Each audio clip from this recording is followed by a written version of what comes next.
Join us on day 2 of an amazing Sail Komodo boat trip. We leave Kenawa Island at sunset and ply our way eastward towards the Komodo National Park, anticipating tomorrow's experience of a lifetime, swimming with the whale sharks.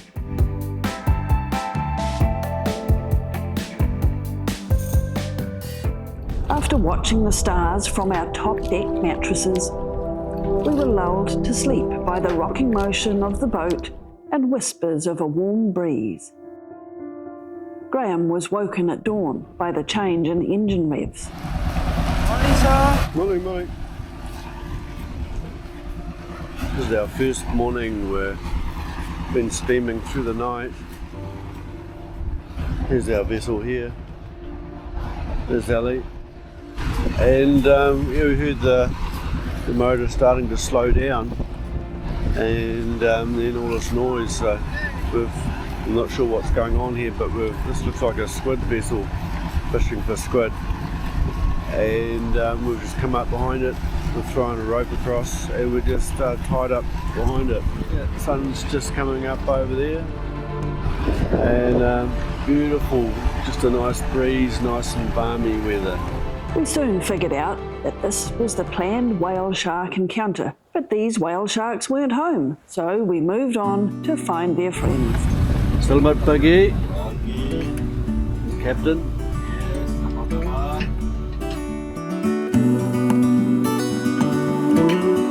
Meantime, a welcome cup of Lombok coffee wakes us good and proper. Look ahead, the sea is calm, and I know we've been through a lot, but just wait. Selamat pagi. Selamat pagi. So here's our all our fantastic chefs. So you making pancakes? Pancake. Pancake for breakfast. Banana pancake. Banana pancake, yum.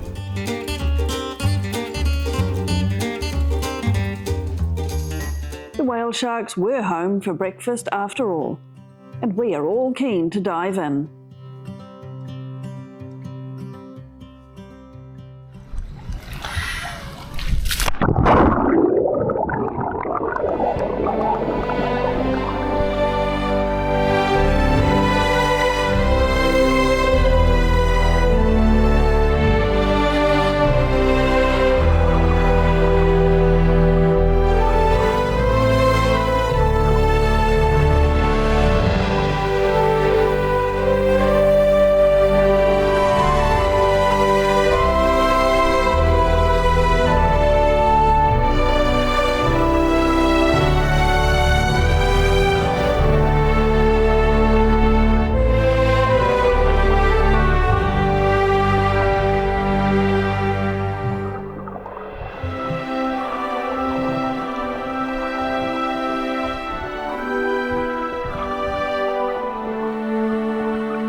What an incredible experience for everyone on board. This thing comes up underneath me.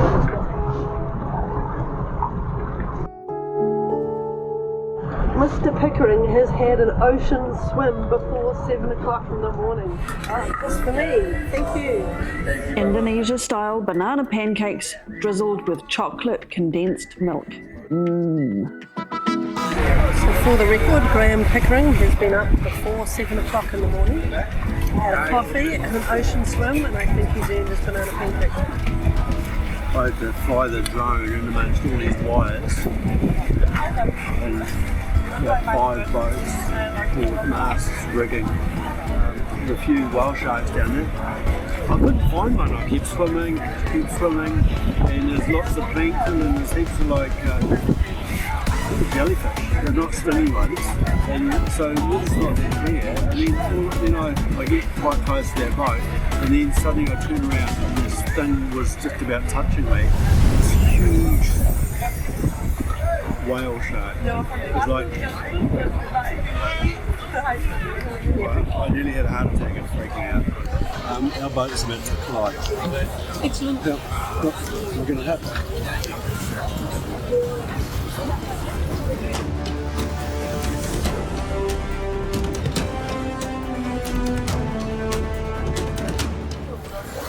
This rescued us having a collision at sea. Our trusty Finisi boat carries us on eastward still. Onwards with our buddy boats towards our Komodo destination. That island looks like a volcano.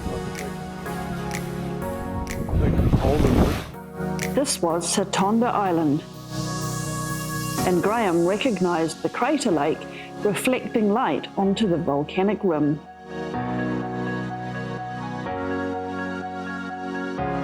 We stopped for a refreshing swim. Everyone was keen to jump in to escape the midday heat.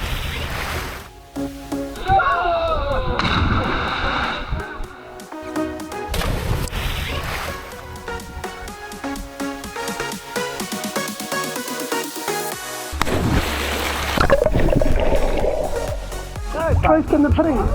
Water's outside the boat, says the captain. A family joke. Graham does not often like to get wet. A good captain keeps the water outside the boat. An afternoon siesta was in order, but Graham's ears do not miss much when at sea. He jumped up saying, "Did you hear the dolphin?" I looked around and said, "Nah," until a shout from the stern, "Dolphins, portside," proved me wrong.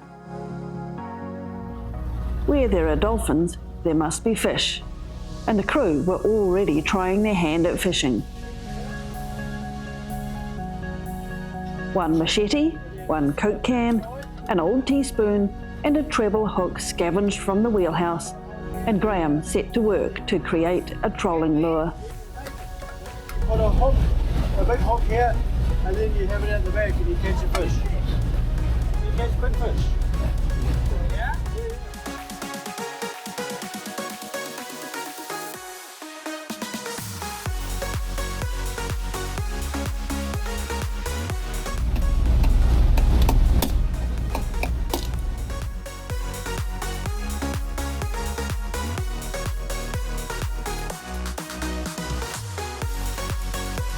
Who knows?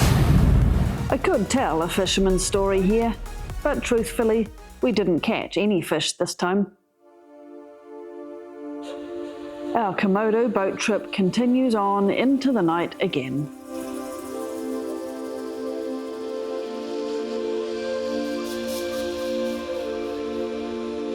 Do join us next episode for even more incredible adventures, including fierce dragon encounters,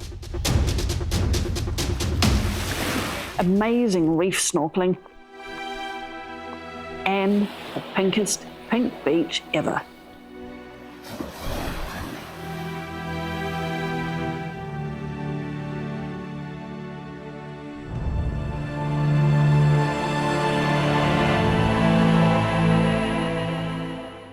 If you enjoyed today's episode, please give us a like and subscribe. It doesn't cost you anything, and it helps us to help the animals.